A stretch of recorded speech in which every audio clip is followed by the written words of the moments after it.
Isang tula ni Lay Capuyan. Si Lay Capuyan ay anak ni Dexter Capuyan. Si Dexter Capuyan naman ay isang igorot ang kanain na isang taon na mahigit nawawala at dinukot dinukot ng mga taong nagpapanggap na CIDG.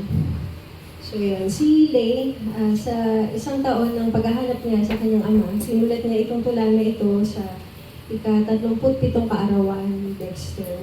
At nangangarap pa siya na mahanap nila balang araw si Dexter. Kasama ni Dexter na dinukot si Bazu de Jesus. Si Bazu de Jesus naman ay isang IP rights advocate. So isa siyang nakikibaka siya para sa karapatan ng pambansang minorya. So magkasama sila ni Dexter na sila ay dinukot. So ito ay tawag ni Lay.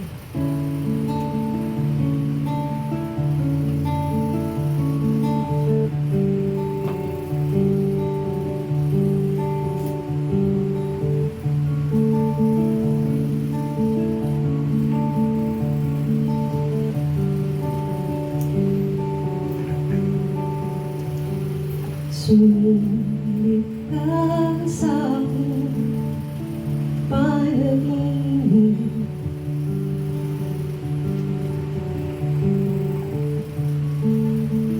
ala-alang di mahalik,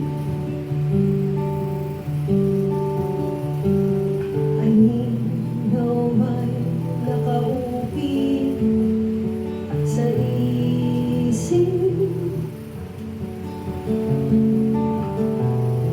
Walang natirang masasagi,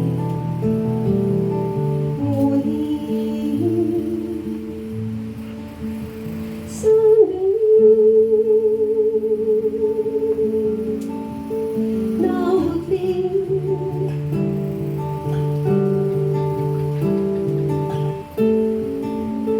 ang hapon.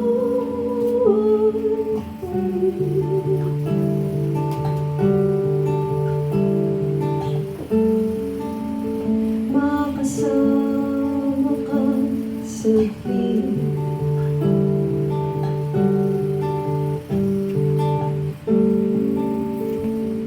sa